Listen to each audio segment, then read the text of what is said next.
is basically all the unpaid work or underpaid work that's being done around the house.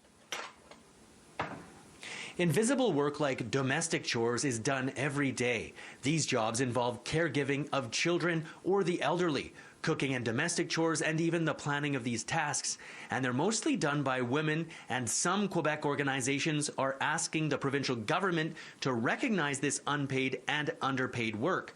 The two organizing groups, Afeas and CIAVT, are calling for the first Tuesday of April to become National Invisible Work Day. We should open discussions about it with our employers, with our friends, family, and also to open a dialogue, educate ourselves around this issue, try to work towards better equality within our families.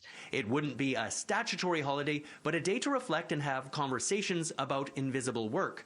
The groups also created a manifesto with several demands asking the Quebec government to recognize invisible work, and it has been signed by nearly 2,000 people and more than 150 organizations.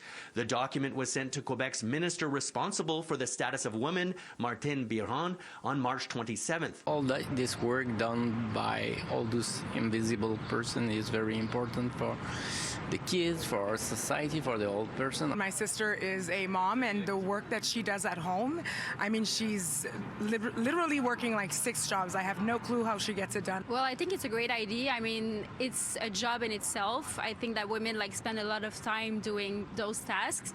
Quebec's 3 opposition parties, the Quebec Liberal Party, Québec Solidaire, and the Parti Québécois, also support the initiative to have a National Invisible Work Day begin next year. The office of Marianne Pertuiset-Ferland, the Quebec minister responsible for the status of women, did not directly address whether they will grant a National Invisible Work Day, but said in a statement to City News Montreal that Quebecers have always been at the forefront in defending women's rights. On this front, our government will continue to act, in particular via the Equality Strategy, which we launched in June 2022, and for which we are investing $124 million.